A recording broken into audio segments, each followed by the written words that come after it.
കേന്ദ്ര ആരോഗ്യ മന്ത്രാലയം ഏറ്റവും പ്രാമുഖ്യം നൽകിക്കൊണ്ട് ഏതാനും പദ്ധതികൾ നടപ്പിലാക്കാൻ പോവുകയാണ്.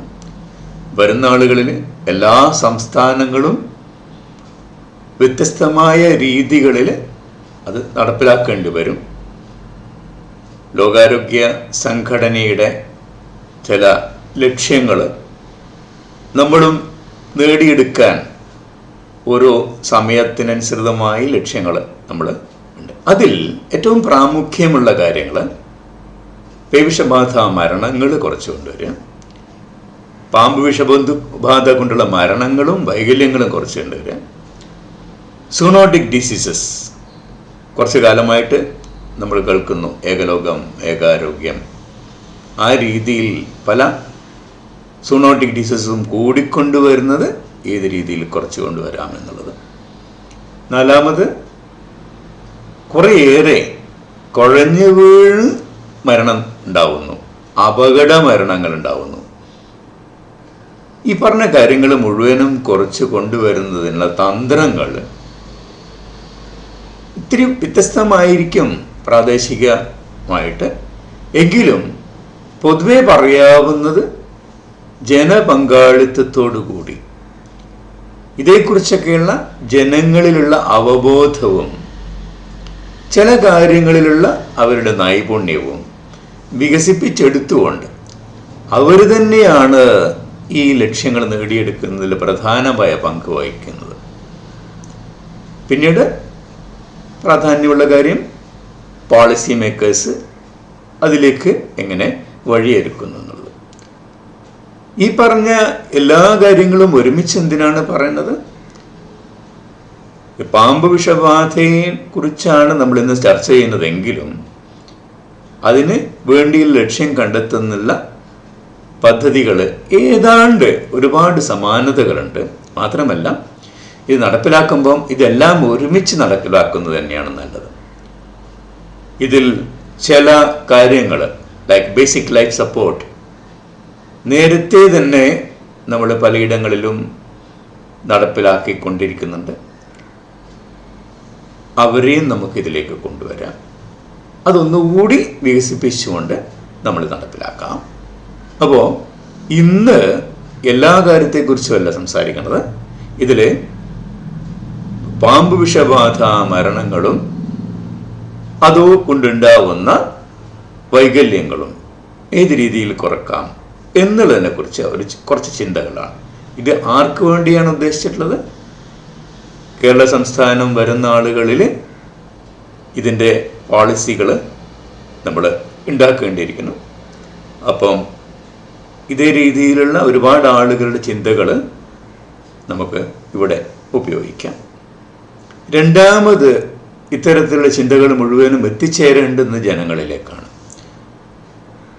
അവരെയും മെല്ലെ നമുക്ക് മാറ്റിയെടുക്കേണ്ടിയിരിക്കുന്നു. ഇതൊക്കെ നടപ്പിലാക്കുന്നതിന് പലപ്പോഴും വിഘാതമാവുന്നത് ഇത് കൊണ്ടു ചെന്നെത്തിക്കൊടുക്കുന്ന ആരോഗ്യ പ്രവർത്തകരും ജനങ്ങളും തമ്മിലുള്ളൊരു മനപ്പൊരുത്തം, കാലങ്ങളായി ഉണ്ടായിരുന്ന മനപ്പൊരുത്തം പതിയെ പതിയെ ഇല്ലാതായി പോകുന്നു എന്നുള്ളതൊരു സങ്കടപ്പെടുന്നൊരു കാര്യമാണ്.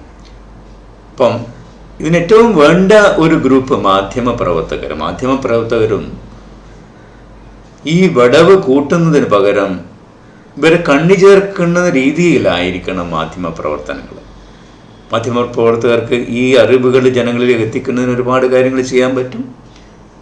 ആരോഗ്യ പ്രവർത്തകരും ജനങ്ങളുമായിട്ടുള്ള വിടവ് ഇല്ലാതെ ഇരിക്കേണ്ടുന്നത് ഈ ഒരു കാര്യങ്ങൾക്ക് ആവശ്യമാണ്. അവർക്കും കൂടി ഒരുപാട് പങ്ക് ഇതിൽ വഹിക്കാനാവും. അപ്പം നമ്മൾ ഇന്ന് ചർച്ച ചെയ്യുന്നത് പാമ്പ് വിഷബാധയെക്കുറിച്ച് മാത്രമാണ്. ലോകത്തെ പാമ്പ് വിഷബാധയുടെ എണ്ണം, അതുകൊണ്ടുണ്ടാവുന്ന മരണങ്ങളും പലപ്പോഴും അറിയപ്പെടുന്നില്ല. ലോകത്ത് ഒരിടത്തും കൃത്യമായിട്ടുള്ള ഒരു സർവേലൻസ്, ഒരു നോട്ടിഫിക്കേഷൻ നടക്കുന്നില്ല എന്നുള്ളതാണ്.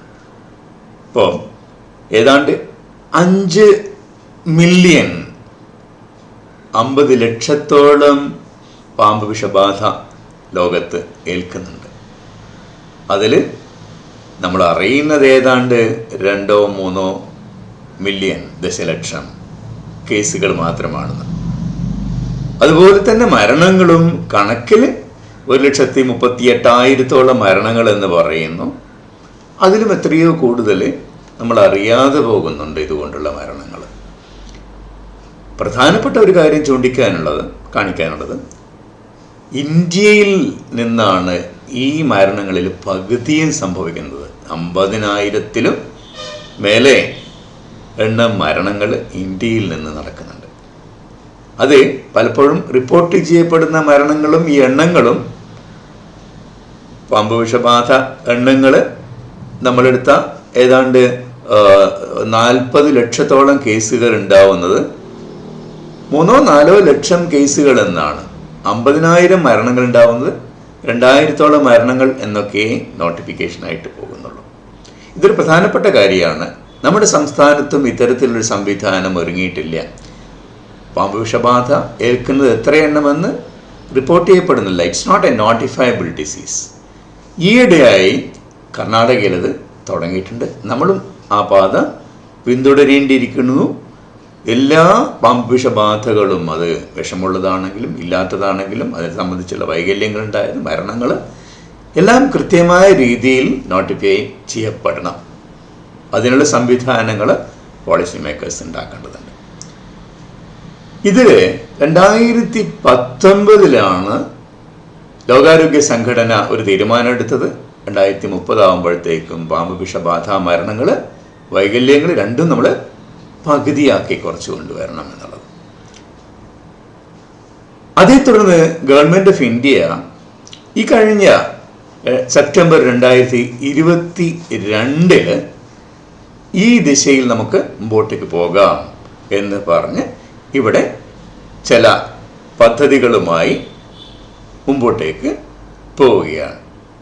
ദേശീയ action plan for snake bite envenomation, NAPSE എന്നാണ് പറയുക. National action plan for snake bite envenomation. അതിനുള്ള മോഡ്യൂൾസ്, അതുമാതിരി തന്നെ ഷോർട്ട് വീഡിയോസ്, ജനങ്ങളിലേക്ക് എത്തിക്കേണ്ട പോസ്റ്ററുകൾ, ഇതൊക്കെ തയ്യാറായി കഴിഞ്ഞിരിക്കണം. ഇനി അങ്ങോട്ട് ഇത് ഏറ്റെടുത്ത് നടപ്പിലാക്കേണ്ടുന്ന ബാധ്യത ഓരോ സംസ്ഥാനത്തിനുമാണ്. ഇത് ഏതാണ്ടൊരു രീതി മാത്രമാണ്. ഓരോ പ്രാദേശിക ഒരു അവസ്ഥയനുസരിച്ചിട്ട് മാറ്റങ്ങൾ വരുത്തിക്കൊണ്ട് ഈ ലക്ഷ്യത്തിലേക്ക് ഏത് രീതിയിൽ എത്താം എന്നുള്ളത് ഓരോ സംസ്ഥാനത്തിനും തീരുമാനിക്കാം. അപ്പോൾ നമ്മുടെ സംസ്ഥാനം ഇത്തരത്തിലുള്ള ലക്ഷ്യം നേടുന്നതിന് എടുക്കേണ്ടുന്ന തന്ത്രങ്ങൾ അതൊക്കെയാണ്. ഞാനിതൊരു ചെറിയ രീതിയിൽ പറയുന്നുണ്ടെങ്കിലും ഓരോരുത്തർക്കും ഈ ആശയങ്ങളോട് ഒപ്പം ചേർന്നുകൊണ്ട് കുറേയും കൂടി വിലപ്പെട്ട നിർദ്ദേശങ്ങൾ വരാനുണ്ടാവും. ഏറ്റവും പ്രധാനപ്പെട്ട 3 കാര്യങ്ങൾ ഏരിയാസ് ആണ് പറഞ്ഞത്. അതിലേറ്റവും പ്രധാനപ്പെട്ടത് കമ്മ്യൂണിറ്റി പാർട്ടിസിപ്പേഷൻ തന്നെയാണ്. ഇപ്പോഴേ പാമ്പ് വിഷബാധ മരണങ്ങൾ എന്തുകൊണ്ടാണ് ഉണ്ടാവുന്നത്? സമയത്തിന് ചികിത്സയെടുക്കാൻ ഈ വ്യവസ്ഥകളിലേക്ക് എത്തുന്നില്ല എന്നുള്ളതാണ്. നമ്മൾ ഏറ്റവും മരണങ്ങൾ ഉണ്ടാക്കുന്ന 4 പ്രധാന പാമ്പുകൾക്കെതിരെയുള്ള ആൻറ്റി സ്നേക്ക് വെനം മിക്ക ഇടങ്ങളിലും ഏതാണ്ട് 1/4 മണിക്കൂറിനുള്ളിൽ എത്താവുന്ന ഇടങ്ങളിലേക്ക് കേരളത്തിൽ എത്തിയിട്ടുണ്ട്. മറ്റ് പല സംസ്ഥാനത്തെ അപേക്ഷിച്ച് നമ്മൾ ആ കാര്യത്തിൽ വളരെ മുമ്പിലാണ്. എങ്കിലും അവിടെ എത്തുന്നില്ല പല കാരണങ്ങൾ കൊണ്ടും. അതിൽ ഏറ്റവും കൂടുതൽ പ്രാധാന്യം ജനങ്ങളുടെ ഇടയിലുള്ള അവബോധമില്ലായ്മ കൊണ്ട് വൈകിപ്പോകുന്നു. മറ്റിടങ്ങളിലൂടെയൊക്കെ പോയി ഇവിടെ എത്തുമ്പോഴത്തേക്കും ഏറ്റവും വില പിടിച്ച ഗോൾഡൻ അവേഴ്സ് നഷ്ടപ്പെട്ടു പോകുന്നു. എത്തുമ്പോഴത്തേക്കും കിഡ്നിയോ അതുമല്ലെങ്കിൽ മറ്റ് അവയവങ്ങളിലേക്കോ പകർന്ന് ഈ ആൻറ്റി സ്നേക്ക് വെനം വർക്ക് ചെയ്യാത്ത രീതിയിലേക്ക് എത്തുന്നു. മരണങ്ങളും വൈകല്യങ്ങളും ബാക്കിയാവുന്നു. അപ്പോൾ നമ്മൾ ഏറ്റവും കൂടുതൽ ലക്ഷ്യമിടേണ്ടത് ജനപങ്കാളിത്തം, ജനങ്ങളുടെ ഇടയിലേക്ക് അറിവുകൾ, അവരിൽ വേണ്ടുന്ന പ്രാഥമിക ശുശ്രൂഷകൾക്ക് ശരിയും ശരികേടും എന്തൊക്കെയാണെന്ന് അറിയുകയും അവരുടെ ഇടയിലെ നൈപുണ്യം വളർത്തുകയാണ് ചെയ്യേണ്ടത്. രണ്ടാമത്തെ കാര്യം, നമ്മുടെ ഇന്നത്തെ ഹെൽത്ത് സിസ്റ്റം അത് ഗവൺമെൻറ്റിൻ്റെ ഹെൽത്ത് സിസ്റ്റം മാത്രമല്ല, അത് മറ്റെല്ലാ സ്വകാര്യ സംവിധാനങ്ങളും അതുമല്ലാത്ത ചില കാര്യങ്ങളിലെത്തും ശാസ്ത്രീയമായ രീതിയിൽ ചികിത്സകൾ ഒരുക്കുക. ആ ഒരുക്കുന്നതിൽ എവിടെയൊക്കെയാണ് കുറവുകൾ, പിഴവുകൾ എന്നുള്ളത് തിരുത്തി 24 മണിക്കൂറും, കാരണം രാവും പകലും ഏത് നേരത്തും സംഭവിക്കാവുന്ന ഒരു കാര്യമാണ്, നിമിഷങ്ങൾക്കുള്ളിൽ ചികിത്സ ഒരുക്കേണ്ട കാര്യമാണ്. നമുക്ക് നാളെ എന്ന് പറയാൻ പറ്റാത്തൊരവസ്ഥയാണ്. എല്ലാ ആരോഗ്യ മേഖലയിലുള്ള സംവിധാനങ്ങളിലും അത് മാൻ പവർ, എക്യുപ്മെൻറ്റ്സ്, അതുപോലെ ഇൻഫ്രാസ്ട്രക്ചർ ഉണ്ടാക്കിയെന്ന് ഉറപ്പ് വരുത്തേണ്ടത്. പിന്നെ പോളിസി ലെവൽ തീരുമാനങ്ങൾ, കുറേയേറെ കാര്യങ്ങളുള്ളത്. അതിൽ നോട്ടിഫിക്കേഷൻ ഒന്ന് മാത്രമാണ്. അതല്ലാത്ത കുറേയേറെ കാര്യങ്ങൾ നമ്മൾ എഡ്യൂക്കേഷണൽ ഇൻസ്റ്റിറ്റ്യൂഷൻസിൻ്റെ അകത്ത് എന്തൊക്കെ ചെയ്യണം, യൂണിവേഴ്സിറ്റിക്കകത്ത് ഈ ആരോഗ്യ മേഖലയിലുള്ള മെഡിക്കൽ, ആധുനിക വൈദ്യശാസ്ത്രത്തിലുള്ള നഴ്സിംഗ് ഏരിയാസിലുള്ള മറ്റാരോഗ്യ പ്രവർത്തകർക്കുള്ള പഠനങ്ങളിൽ സിലബസിൽ പെടുത്തണം എന്നുള്ള കാര്യം. അതുപോലെ ഈ പാമ്പുകളെക്കുറിച്ച്, പാമ്പുകൾക്ക് വരുന്ന മാറ്റങ്ങളെക്കുറിച്ച്, പാമ്പ് വിഷങ്ങളെക്കുറിച്ചൊക്കെയുള്ള ഒരുപാട് പഠനങ്ങൾ, റിസർച്ചസ് നമ്മൾ ഉണ്ടാക്കേണ്ടതുണ്ട്. അതുമാതിരി ഇതിൻ്റെ ക്വാളിറ്റി അഷ്വറൻസ് കൊടുക്കുന്ന ആൻറ്റിസ്നേക്ക് വെനം അത് ഉണ്ടാക്കാനുള്ള കാര്യങ്ങൾ. നമുക്ക് ഇന്നുള്ള പാമ്പ് വിഷത്തിൻ്റെ ഏറ്റവും പരിമിതി എന്താണ്? നമ്മുടെ ഇരുളർ തമിഴ്നാട്ടിൽ നിന്നുണ്ടാക്കുന്ന ആൻറ്റിസ്നേക്ക് വെനമാണ് ഇന്ത്യയിൽ മുഴുവനും, പലപ്പോഴും ഏഷ്യയിലെ സിലോണിൽ ഒക്കെയും ഉപയോഗിക്കുന്നത് ഇത് തന്നെയാണ്. ഒരേ പാമ്പുകൾക്ക് തന്നെ ഈ വിഷം ആൻറ്റിസ്നേക്ക് വെനം ചിലപ്പം വർക്ക് ചെയ്യുന്നില്ല. തമിഴ്നാട്ടിലുള്ള ഉണ്ടാക്കുന്ന ആൻറ്റിസ്നേക്ക് വെനം നമ്മളെ ഇവിടെയുള്ള പാമ്പുകൾക്ക് പലപ്പോഴും ഗുണകരമാവില്ല. അപ്പോൾ ഈ പ്രാദേശിക വ്യത്യസ്തതകൾ മനസ്സിലാക്കിക്കൊണ്ട് അതിനെതിരെയുള്ള ആൻറ്റിസ്നേക്ക് വെനം നമ്മൾക്ക് വികസിപ്പിച്ച് കൊണ്ടുവരേണ്ടത്, റീജിയണൽ മോഡിഫിക്കേഷൻ വരേണ്ടതുണ്ട്. അപ്പോൾ അതിൻ്റെ ഗുണങ്ങൾ, സുരക്ഷിതത്വത്തെക്കുറിച്ച് തീർച്ചയായിട്ടും പീരിയോഡിക്കലായിട്ട് ചെയ്യേണ്ടതുണ്ട്. അത്തരത്തിലുള്ള ട്രെയിനിങ് ഓഫ് മാൻ പവർ ഓരോ സമയാസമയങ്ങൾ നടത്തേണ്ടതുണ്ട്. ഇതെല്ലാം പോളിസി ഡിസിഷൻസ്, തീരുമാനങ്ങളായിട്ട് വരേണ്ടതുണ്ട്. അപ്പോൾ ഏറ്റവും കൂടുതൽ പ്രാധാന്യമുള്ള 2 കാര്യങ്ങൾ പോളിസി മേക്കേഴ്സിനെ അവിടെ മാറ്റി നിർത്തിക്കൊണ്ട് പറയാണ്. Upskilling of the medical officers. ഇന്ന് നമ്മളുടെ പാമ്പ് വിഷബാധ ചികിത്സകൾ എവിടെയാണ് നടക്കുന്നത്? പലപ്പോഴും വലിയ മെഡിക്കൽ കോളേജുകൾ ലെവലിലാണ്, അത്രയും വലിയ കോർപ്പറേറ്റ് സെക്ടറിലാണ്. ചില ഇടങ്ങളിൽ മാത്രമാണ് നമ്മൾ ജില്ലാ തലത്തിലും താലൂക്ക് തലത്തിലും ഒരുക്കിയിട്ടുണ്ട്. പക്ഷെ പലപ്പോഴും അവിടെ നിന്ന് പോലും പറഞ്ഞേക്കുന്ന അവസ്ഥയാണ്. അപ്പം നമ്മൾ എന്തായിരിക്കണം ഇനി വരുന്ന ആളുകൾ ലക്ഷ്യമിടേണ്ടത്? ഏറ്റവും പ്രാഥമിക തലത്തിൽ, അത് സ്വകാര്യ മേഖലയിലും ഗവൺമെൻറ് മേഖലയിലും ഉള്ള ഡോക്ടർമാരും ആരോഗ്യ പ്രവർത്തകരും പാമ്പ് വിഷബാധയുള്ള ചികിത്സ ഏറ്റവും ആദ്യത്തെ ഘട്ടം എങ്കിലും ചെയ്തതിന് ശേഷം മാത്രം വലിയ ലെവലിലേക്ക് പറഞ്ഞയക്കുന്ന ഒരു സംവിധാനം ഒരുങ്ങണം. പലപ്പോഴും സംഭവിക്കുന്നത് ഇവിടെയുള്ള ആരോഗ്യ പ്രവർത്തകർ അത് ചെയ്യാനുള്ള നൈപുണ്യമില്ല, അതുമല്ലെങ്കിൽ ആത്മവിശ്വാസമില്ല. അപ്പോൾ വരുമ്പോഴത്തേക്കും അവർ റെഫർ ചെയ്യാണ്, വളരെ വൈകിയാണ് ചികിത്സാ സംവിധാനത്തിലേക്ക് എത്തുന്നത്. അപ്പോൾ വേണ്ടത് ഈ തലത്തിലുള്ള ആരോഗ്യ പ്രവർത്തകരുടെ നൈപുണ്യ വികസനവും അവരുടെ ആത്മവിശ്വാസം കൂട്ടി. ഇത് ഓൺലൈൻ മീഡിയ ഒരു വിദ്യാഭ്യാസത്തിലൂടെ സാധിക്കുന്നതല്ല. നമുക്കറിയാം, ഓരോ പകർച്ചവ്യാധികൾ വരുമ്പോൾ, ഡെങ്കി വരുമ്പോൾ, മറ്റുള്ള അസുഖം വരുമ്പോഴൊക്കെ നമ്മൾ കേരളത്തിൽ വളരെ നല്ല സംവിധാനമുണ്ട്, വെബ് ബേസ്ഡ് ആയിട്ടുള്ള ട്രെയിനിങ് പ്രോഗ്രാം. പക്ഷെ ഇവിടെ അത് നടപ്പിലാക്കാം അങ്ങനെയല്ല. അതാണ് അതിൻ്റെ ബുദ്ധിമുട്ടും. എത്രയോ ആളുകളുടെ ഇടയിലേക്ക് ട്രെയിൻ ചെയ്തെടുക്കണം, അവരെ നൈപുണ്യം വികസിപ്പിച്ചുകൊണ്ട് അവർക്ക് കോൺഫിഡൻസ് ഉണ്ടാക്കിക്കൊണ്ട് പോകേണ്ടത്. Upskilling of medical officers. രണ്ടാമത്തെ കാര്യം, ഏറ്റവും പ്രാധാന്യമുള്ളത് മാസ് അവയർനെസ്. നേരത്തെ പറഞ്ഞത് മാതിരി ജനങ്ങളുടെ ഇടയിലുള്ള അവബോധം, അവരുടെ വിശ്വാസങ്ങൾ, അവരുടെ ധാരണകൾ, അതിലെ തെറ്റുകൾ തിരുത്തിക്കൊണ്ട് അവരാണ് ഏറ്റവും പെട്ടെന്ന് ഈ സംവിധാനങ്ങളിലേക്ക് എത്തിക്കേണ്ടത്. വഴിമാറി പോകാൻ സാധ്യതയുള്ള ഒരുപാട് ക്വാക്സ് ഇവിടെ ഉണ്ട്. ഏറ്റവും നമുക്ക് ശാസ്ത്രീയമായ അറിവുള്ള ഒരു കാര്യമാണ് പാമ്പ് വിഷബാധകളുടെ ചികിത്സ ഉണ്ട് എന്നുള്ളത്. അപ്പോൾ മറ്റു വഴികളിലേക്ക് പോകുന്നത് കൊണ്ട് മാത്രം കോംപ്ലിക്കേഷനും മരണം ഉണ്ടാകുന്നത് തടയേണ്ടിയിരിക്കുന്നു. അത് ജനങ്ങളാണ് ഇത് ചെയ്യേണ്ടത്. അവരുടെ ഇടയിൽ ഏത് രീതിയിലാണ് അവബോധം സൃഷ്ടിക്കുക എന്നുള്ളത്. നമ്മൾ പറയേണ്ടുന്ന കാര്യം, വൺ ഹെൽത്ത് അപ്രോച്ച്, ഏകലോകം ഏകാരോഗ്യം എന്ന് പറയുന്ന സംവിധാനം നമ്മൾ കുറച്ച് നാളായിട്ട് കേൾക്കുന്നുണ്ട്. പകർച്ചവ്യാധികളുടെ ഒരു സ്പെക്ട്രം മാറിക്കൊണ്ടുവരുന്ന ഒരു കാലഘട്ടത്തിൽ ഈ പാമ്പ് വിഷബാധയിലും അത് ആവശ്യമാണ്. കാരണം ഈ ലോകം നമ്മുടേത് മാത്രമല്ല. വൈക്കം മുഹമ്മദ് ബഷീർ പറഞ്ഞ മാതിരി ഇവിടെയുള്ള ഓരോ ജീവിയും ഈ ലോകം അവർക്കും കൂടി അവകാശപ്പെട്ടതാണ്. അപ്പോൾ അതിന് വേണ്ടുന്ന രീതിയിലാണ് നമ്മൾ ഈ ഏകലോകം ഏകാരോഗ്യം എന്നുള്ള കാര്യം നടപ്പിലാക്കുന്നത്. ഈ കാര്യങ്ങൾ നടപ്പിലാക്കുമ്പോൾ ഏകലോകം ഏകാരോഗ്യം എന്നുള്ള തത്വം നമ്മൾ കണക്കിലെടുക്കേണ്ടതുണ്ട്. ഇവിടെ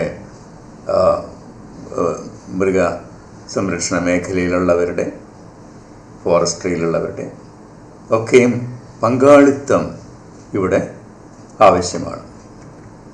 അപ്പോൾ ഇവിടെ ഏതാണ്ട് 131 വകഭേദങ്ങളാണ് കേരളത്തിലുള്ള പാമ്പുകൾ. 300-ൽ കൂടുതൽ തരത്തിലുള്ള പാമ്പുകൾ ഇന്ത്യയിലുണ്ട്. അതിൽ കേരളത്തിൽ 131, അതിൽ തന്നെ വിഷമുള്ളത് 20-ൽ താഴെ. നമുക്കറിയാം ഏറ്റവും കൂടുതൽ വിഷമുള്ള 4 തരം പാമ്പുകൾക്കെതിരെയാണ് നമുക്ക് പോളിവാലന്റ് ആൻറ്റി സ്നേക്ക് വെനമുള്ളത്. 5ാമത് ഒരാൾ കൂടിയുണ്ട്,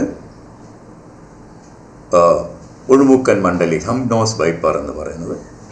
അതിനെതിരെ നമ്മൾ ഇന്നുള്ള ആൻറ്റി സ്നേക്ക് വെനം വർക്ക് ചെയ്യില്ല.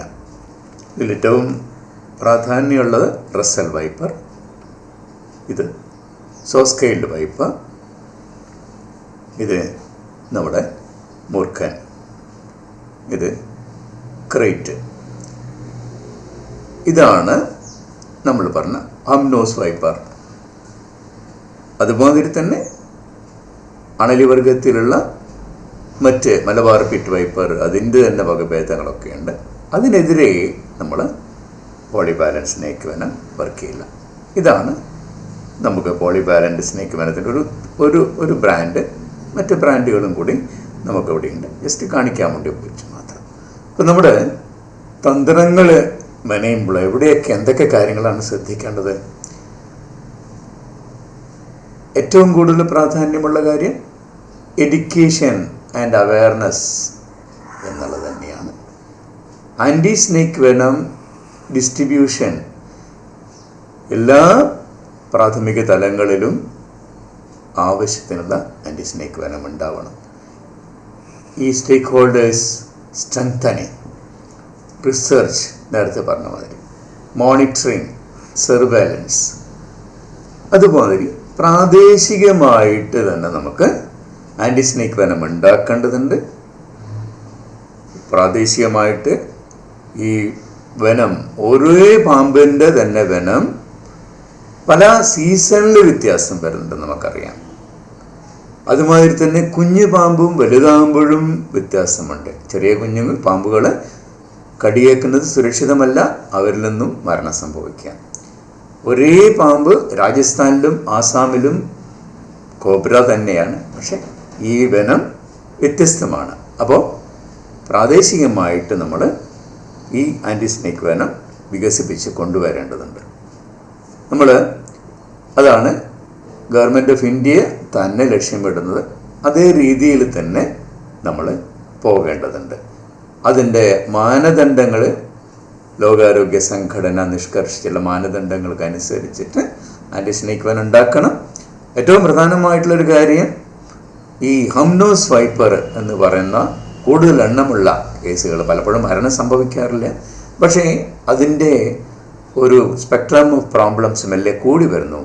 കിഡ്നിയെ ബാധിക്കാറില്ല, പക്ഷേ ഈ അടുത്തായിട്ട് കുറേയേറെ കേസുകൾ കിഡ്നി ബാധിച്ചതായിട്ടും അതുപോലെ തന്നെ ബ്ലഡിൻ്റെ തകരാറുണ്ടായിട്ടും ചിലപ്പോൾ സ്ട്രോക്ക് വന്നിട്ടൊക്കെ മരണം സംഭവിക്കുന്നതിൻ്റെ എണ്ണം കൂടി വരുന്നു.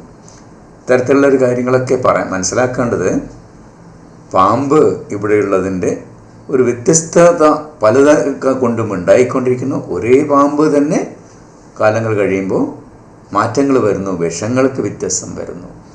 അതൊക്കെ പഠനങ്ങളിലൂടെ മാത്രമേ നമുക്ക് മനസ്സിലാക്കാൻ പറ്റുള്ളൂ.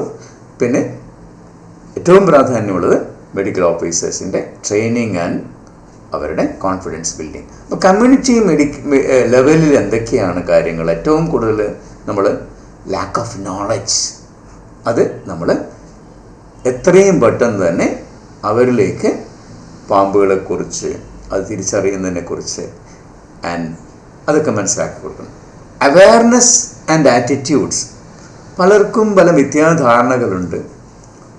ശരിയായ ചികിത്സകൾ കേൾക്കുന്ന പകരം മറ്റിടങ്ങളിലേക്ക് കല്ല് വെക്കുന്നതായിരിക്കും നല്ലത്, വലിച്ചെടുക്കുന്നതായിരിക്കും നല്ലത്, ഈ പാമ്പ് കടിയേറ്റ ഭാഗം കത്തിക്കുന്നതാണ് നല്ലത്, ഇലക്ട്രിക് ഷോക്ക് കൊടുക്കുന്നത് നല്ലത്, മുറിവേൽപ്പിക്കണം, കാലിൽ ടൂർണിക്കറ്റ് കെട്ടണം. അത്തരത്തിലുള്ള ഒരുപാട് തെറ്റുകൾ അവരുടെ ഇടയിലുണ്ട്. അതെല്ലാം തിരുത്തി കൊടുക്കണം. രണ്ടാമത്തെ കാര്യം, ഹെൽത്ത് സീക്കിംഗ് ബിഹേവിയർ. അവർ നേരായ ചികിത്സാ സൗകര്യങ്ങളിലേക്കല്ല വഴിമാറി പോകുന്നു, അത് ചികിത്സക്കെത്തുന്നതിന് ഭയം. ഇത്രയെല്ലാം വലിയ മാറ്റങ്ങൾ വലിയൊരു ഗ്രൂപ്പിലേക്ക് എത്തിക്കേണ്ടതാണ്.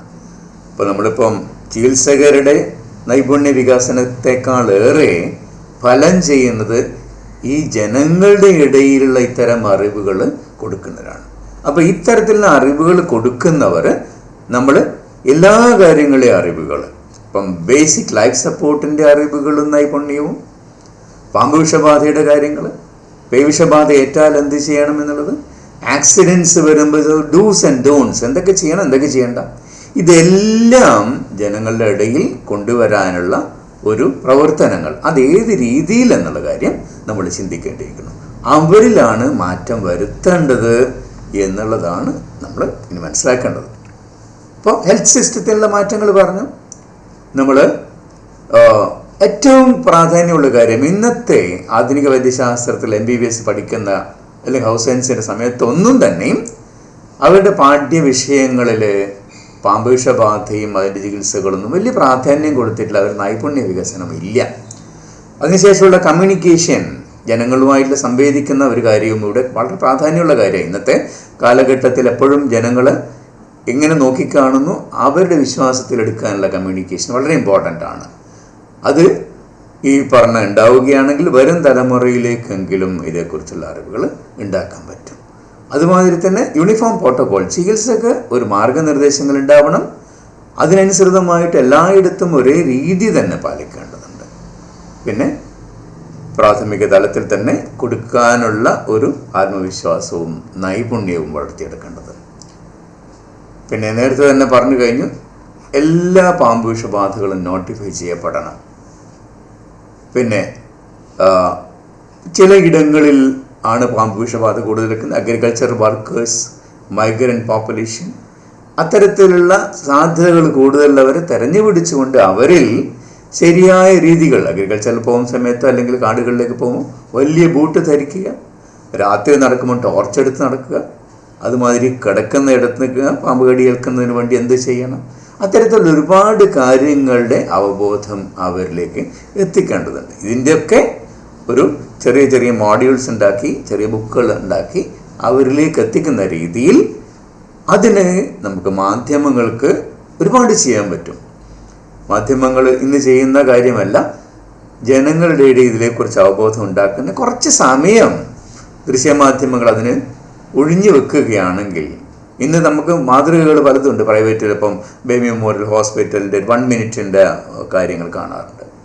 നമ്മൾ തന്നെ കാണുന്ന പല കാര്യങ്ങളിലും നമ്മൾ മുൻഷിയുടെ പോലെ അത്തരത്തിലുള്ള ദിവസത്തിൽ 2 മിനിറ്റ് മതി. അതുമല്ലെങ്കിൽ കുറച്ചൊരു സമയം എഡ്യൂക്കേഷനിൽ മാറ്റിവെക്കുകയാണ് ഒരുപാട് ആളുകളിലേക്ക് ശരിയെത്തിക്കാൻ പറ്റും. അത് പോളിസി ഡിസിഷൻ ആയിരിക്കണം. നമുക്ക് ഇപ്പോഴേ പാമ്പ് വിഷബാധയേറ്റ് വൈകല്യങ്ങൾ സംഭവിക്കുന്നവർക്ക് ഉള്ള ഡിഫാമിറ്റീസ്, അവർക്കുള്ള ജോലി സാധ്യതകൾക്ക്, അവർക്ക് ജീവിതം മുമ്പോട്ടേക്ക് കൊണ്ടുപോകാനുള്ള ഒരു റീഹാബിലിറ്റേഷൻ, പുനരുജ്ജീവന സൗകര്യങ്ങൾ വേണ്ടത്ര ഇല്ല. അതിനും സംവിധാനങ്ങൾ ഒരുങ്ങേണ്ടിയിരിക്കുന്നു. പോളിസിയിൽ നേരത്തെ പറഞ്ഞ മാതിരി ആൻറ്റി സ്നേക്ക് വെനം ഉണ്ടാക്കേണ്ടതുണ്ട്. സർവൈലൻസ് നേരത്തെ പറഞ്ഞു, എമർജൻസി കെയർ സർവീസസ്, ആംബുലൻസ് സൗകര്യങ്ങൾ. അപ്പോൾ വയനാടിൽ നിന്നും നമ്മൾ കാലിക്കറ്റ് മെഡിക്കൽ കോളേജിൽ കൊണ്ടുപോകുന്നതിന് മുമ്പ് ഒരു മരണം സംഭവിച്ചു എന്ന് പറഞ്ഞു. അവിടെയൊക്കെയും പല കാര്യങ്ങളും ഉണ്ട്. ജനങ്ങളുടെ ഇന്നത്തെ ഒരു നിലപാട് പലപ്പോഴും ഡോക്ടർമാർ ചെയ്യുന്നത് എന്തും തെറ്റാണെന്നുള്ള രീതിയിലേക്ക് ആവുമ്പോൾ ആ ഒരു എനിമിറ്റി ഉണ്ടാവുമ്പോൾ പ്രാഥമിക തലത്തിലുള്ള ഡോക്ടർമാർക്ക് ഇത് ചെയ്യാനുള്ളൊരു കോൺഫിഡൻസ് ഉണ്ടാവില്ല. അത് തന്നെയാണ് നടക്കുന്നത്. ഏറ്റവും കൂടുതൽ കാര്യമുള്ളതാണ് കോഴിക്കോടിലേക്ക് എത്തിപ്പെടുന്നതിന് മുമ്പേ ആൾ മരിക്കാൻ സാധ്യതയുണ്ട്. ഒരു 10 വയൽ ആൻറ്റി സ്നേക്ക് വെനം കൊടുത്തതിന് ശേഷം വിടുകയാണെങ്കിലോ അത് സംഭവിക്കില്ല. അവിടെ ഇപ്പോഴത്തെ ആരോഗ്യ മേഖലയിലുള്ളവർക്ക് ഒരു ഭയമാണ്. പാമ്പ് വിഷബാധ കൊണ്ട് മരിക്കാനുള്ള സാധ്യതയുണ്ട്. രക്ഷപ്പെടുത്താനുള്ള ഒരു ശ്രമം, അതിനിടയിൽ എന്തും സംഭവിച്ചു കഴിഞ്ഞാൽ കുറ്റം നമ്മൾ ഏൽക്കേണ്ടി വരും, കൈവെക്കും എന്നുള്ള ഒരവസ്ഥ. അവിടെയാണ് ജനങ്ങളെ മാറേണ്ടത്. മാധ്യമങ്ങളിൽ നിന്ന് അവിടെ ശ്രമിക്കണം. ഈ എനിമിറ്റി ഉണ്ടാക്കുകയല്ല, ഇവർ സൗഹൃദം ഉണ്ടാക്കുകയും വിശ്വാസം വളർത്തുന്ന രീതിയിൽ മാധ്യമങ്ങൾ മാറണം, ജനങ്ങൾ മാറണം. ഡോക്ടർമാർക്ക് അല്ലെങ്കിൽ മറ്റു ആരോഗ്യ പ്രവർത്തകർക്ക് ഈ റിസ്ക് എടുത്തുകൊണ്ട് ചികിത്സിക്കാനാവണം. ഒന്ന് പറഞ്ഞ് രണ്ടാമത്തേന് ഡോക്ടർമാരെ കൈവെക്കുന്ന ഒരവസ്ഥ മാറേണ്ടിയിരിക്കുന്നു. പിന്നെ അവർക്ക് ആത്മവിശ്വാസം നൽകുന്ന രീതിയിലുള്ള സംവിധാനങ്ങൾ ഒരുങ്ങണം. അത് ട്രെയിനിങ്ങിൻ്റെ ആവശ്യം ഉണ്ട്. നോട്ടിഫൈഡ് ഡിസീസ് ആക്കണം. റിസർച്ച് ഈ മേഖലയിൽ ഉണ്ടാവണം. വൺ ഹെൽത്ത് അപ്രോച്ചിൻ്റെ കാര്യം നമ്മൾ ഓൾറെഡി പറഞ്ഞു. പിന്നെ കമ്മ്യൂണിറ്റി പാർട്ടിസിപ്പേഷൻ്റെ അകത്ത് ഒരുപാട് മേഖലയിലുള്ളവർ സഹകരിക്കണം. പഞ്ചായത്തിൽ, വില്ലേജിൻ്റെ ആൾക്കാർ, അതുപോലെ തന്നെ സ്കൂളിൽ, വിദ്യാഭ്യാസ മേഖലയിൽ പലപ്പോഴും 15 വയസ്സിൽ താഴെയുള്ള കുട്ടികളാണ് ഏതാണ്ട് 30% ബൈറ്റ്സ് ഉണ്ടാവുന്നത്. അപ്പം അവിടെ ഈ പറഞ്ഞ എല്ലാ ട്രെയിനിങ്ങുകളും നടത്തേണ്ടുന്നത് സ്കൂൾ ടീച്ചേഴ്സിൻ്റെ ഇടയിലാണ്. ഈ അവബോധം എത്രയോ സ്കൂളുകളുണ്ട്, എത്രയോ ടീച്ചേഴ്സ് ഉണ്ട്. അവരിലൂടെയാണ് ജനങ്ങളിലേക്കും വരുന്ന തലമുറയിൽ 49 ലക്ഷത്തോളം വിദ്യാർത്ഥികളുണ്ട്. അപ്പോൾ ഈ പറഞ്ഞ എല്ലാ കാര്യങ്ങളും അവരിലേക്ക് എത്തിക്കാൻ സ്കൂൾ ടീച്ചേഴ്സിന് പറ്റും. അപ്പോൾ ഇതെല്ലാം ഒരു മാൻഡേറ്ററി ആക്കണം, ഒരു കമ്പൽസറി ആക്കണം. ഒരു ഡിസൈറബിൾ എന്നുള്ളതല്ല, കമ്പൽസറിയാണ്. ടീച്ചേഴ്സ് ട്രെയിനിങ്ങിൻ്റെ ഭാഗമായിട്ട് ഇത് ചെയ്യാനുള്ള വെറും അറിവുകളല്ല, മാർക്ക് നേടാനല്ല, നൈപുണ്യം ഉണ്ടാക്കണം, നടപ്പിലാക്കി എന്ന് ഉറപ്പുവരുത്തേണ്ടതുണ്ട്. ഓരോ പദ്ധതികളും ജനങ്ങളിലേക്ക് എത്തിക്കുന്നതിൻ്റെ വഴികൾ ഇവിടെ നിർബന്ധപൂർവം തന്നെ നടപ്പിലാക്കാനുള്ള സംവിധാനങ്ങൾ ഉണ്ടാവണം. അവസാനമായിട്ട് പറയാനുള്ളത്, ഈ മേഖലയിൽ സമാന മേഖലകളിൽ നേരത്തെ പ്രവർത്തിച്ചുകൊണ്ടിരിക്കുന്ന ഒരുപാട് NGOs ഉണ്ട്. അപ്പോൾ ബേസിക് ലൈഫ് സപ്പോർട്ട് ട്രെയിൻ ചെയ്യുന്ന ഒരുപാട് കാര്യങ്ങൾ, ഇപ്പം ബെംസിൻ്റെ രീതിയിൽ, ഏങ്കൽസിൻ്റെ കാര്യങ്ങളൊക്കെ, ശാസ്ത്രാധിത്യ പരിഷത്തിൻ്റെ പ്രവർത്തനങ്ങൾ, ഈയിടെയായിട്ട് ഏറ്റവും ഒടുവിലായിട്ട് ഫോറസ്റ്റ് ഡിപ്പാർട്ട്മെൻറ്റും ICMRും കൂടി സപ്പോർട്ട് ചെയ്തിട്ട് ജൂബിലി മിഷൻ മെഡിക്കൽ കോളേജിൽ ഒരു വർക്ക്ഷോപ്പ് 3 ദിവസത്തേക്ക്, ഇന്നാണ് അതിൻ്റെ അവസാന ദിവസം, 3 ദിവസമായി നടന്നുകൊണ്ടിരിക്കുകയാണ്. ഒരുപാട് പേര്, 54 പേരോളം ഏറ്റവും ജൂനിയറായിട്ടുള്ള ഡോക്ടർമാർക്ക് അറിവും നൈപുണ്യവും നൽകുന്ന ഒരു ശില്പശാല നടന്നു. അതിൻ്റെ അനുഭവങ്ങൾ എടുത്തുകൊണ്ട് ഇനി കേരളത്തിലുടനീളം ഇത്തരത്തിലുള്ള ശില്പശാലകൾ നടക്കണം. അപ്പം ഈ 3 ദിവസങ്ങളിലുള്ള ശില്പശാലയിൽ നടന്നിരിക്കുന്നതിൻ്റെ ഫീഡ്ബാക്ക്, എന്തൊക്കെ പോരായ്മകൾ വന്നു, എങ്ങനെയൊക്കെയാണ് അത് ഇമ്പ്രൂവ് ചെയ്യേണ്ടതെന്നുള്ള ഫീഡ്ബാക്ക് ഉപയോഗിച്ചുകൊണ്ട് വേണം അടുത്ത വർക്ക്ഷോപ്പുകൾ ഉണ്ടാക്കാൻ. അപ്പോൾ ഈ പറഞ്ഞ കാര്യം ഏറ്റവും പ്രാമുഖ്യം നൽകുന്ന ഒരു മേഖലയിൽ പാമ്പ് വിഷബാധ മരണങ്ങളും അതുകൊണ്ട് വൈകല്യങ്ങളും കുറക്കാൻ നമ്മൾ ഏത് രീതിയിലുള്ള തന്ത്രങ്ങളാണ് മെനയേണ്ടത്. 2030 നമുക്ക് നമ്മുടെ ഇന്നത്തെ അവസ്ഥയിൽ പകുതിയാക്കിയിട്ട് കൊണ്ടുവരുവാൻ നമുക്കും സാധിക്കും. കുറേയേറെ കാര്യങ്ങൾ വളരെ സിസ്റ്റമാറ്റിക്കായിട്ട് നമ്മൾ ശ്രമിക്കുകയാണെങ്കിൽ. അപ്പോൾ താങ്ക് യു.